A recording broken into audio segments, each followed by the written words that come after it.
Your brain doesn't care whether you crush your goals or crush a bag of Cheetos. It just chases whatever feels best. That's why relying on willpower and discipline usually fails. But what if you could rewire it to crave doing the right thing by default? Because let's be honest, you already know that dialing in your health, your skills, and your relationships beats eating junk food and binge watching Netflix. So this isn't really a mindset problem. You know what you need to do, but for whatever reason, your biology just isn't on board yet.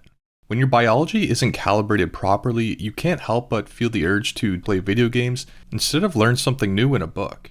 And this is actually visible in your brain. In one study, researchers scanned the brains of a group of obese individuals and found that they had significantly lower levels of dopamine D2 receptor availability, the exact receptors linked to motivation and reward seeking. In other words, their brains were less responsive to effort-based rewards. Chronic overstimulation from hyperpalatable food, sugar, processed carbs, constant snacking actually dulls the brain's motivation system.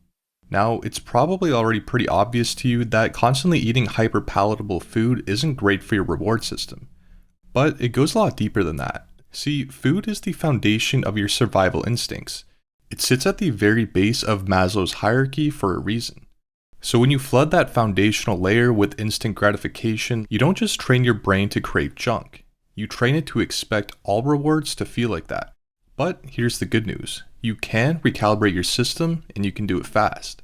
At the very bottom of your survival hierarchy is food. If you don't eat food, you die and can't reproduce, meaning it's the most primal input your brain tracks. So if you want to reset your biology as fast and as efficiently as possible, you start at the base. Fasting. The core reason to initiate a prolonged fast from around 36 to 72 hours is to create an intentional dopamine debt.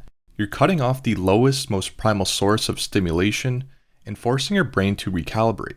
This drops your dopamine baseline fast and makes your system hypersensitive to whatever comes next. And that's the entire point. You want to prime the refeed so that your next non-hyperpalatable meal becomes the baseline. After a prolonged fast, without stimulation, whatever you give your brain next gets locked in as the anchor. The thing is, most people think they can't go without food for 36 to 48 hours. But unless you have a serious medical condition or you're already starving, you can. What actually throws people off isn't always just the hunger itself, it's the thoughts that come with it. The negotiation, all that mental chatter. Most people get completely caught up in those thoughts, mostly because they identify with them. They assume that just because a thought appears, that it must mean something. This isn't the right time, I need food to function, or I'll just start tomorrow.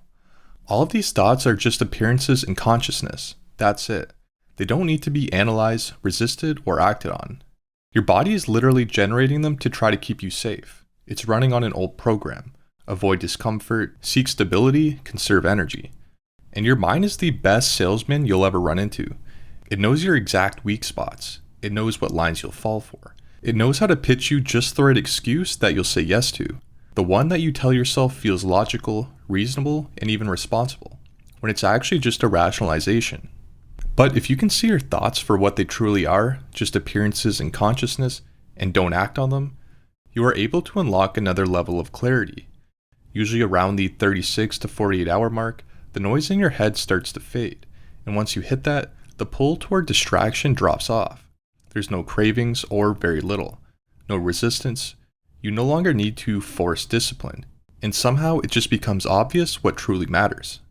You've now proven yourself at a biological level that you're fine without anything, even food. You will begin to stop seeing effort as a threat, and you stop mistaking discomfort for danger. So now you're not just reset, you're ready to install something new. And what you're installing next, your new anchor, shouldn't be just random or any type of food. In fact, this is one of the most important turning points of this process. Right after the fast, your system is wide open. What you give it becomes your new high reward input that your body will come to expect. So do you want your body to expect high quality fuel or junk? This is where the carnivore diet comes into play. The carnivore diet and fasting are synergistic, especially in this context. Fasting drops your dopamine baseline, carnivore installs the new signal. But the synergy between these two runs a little deeper. Around 24 to 36 hours into the fast, your insulin is low, liver glycogen is being depleted, and ketones are climbing. Your body is now beginning to run clean. And a high-fat, zero-carb carnivore meal keeps it there. No drastic insulin spike, no sugar roller coaster. You can stay in ketosis without the usual keto flu mess. Not to mention the psychological layer. At this point in your fast, one clean carnivore meal is so satisfying that it becomes effortless to keep going. Fasting resets the system, carnivore locks it in. Most people think that the fast is the hard part, but the truth is, most people mess it up right after. They make it through the 48-hour fast, then reward themselves with the same junk that they were trying to escape from. They'll tell themselves that they earned it, but all you're doing is training your brain to crave that garbage again. The reset was working, but you just reversed it. So here's the best way to lock it in. You want to break your fast with a high-fat, zero-carb carnivore meal.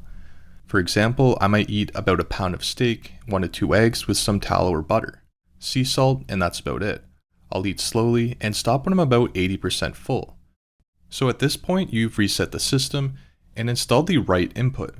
But to make it stick, your environment has to stop pulling you backwards. Your biology runs on a 24-hour cycle, and light, food, and sleep are the main drivers. When the cycle is in sync, everything just works better.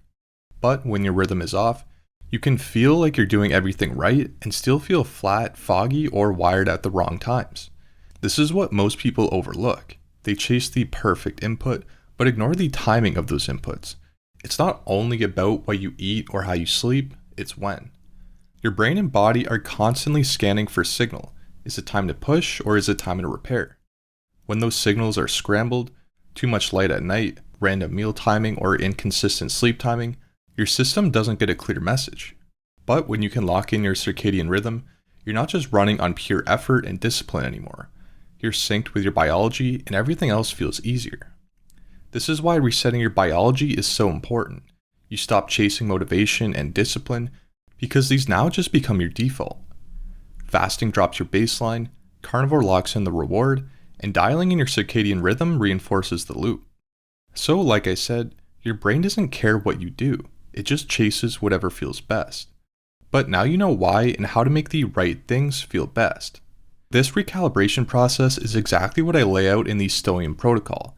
So if you want the full reset mapped out step by step, including how to optimize your environment, your nervous system, and your recovery, it's all inside this protocol. Just hit the link in the description if you want to check it out.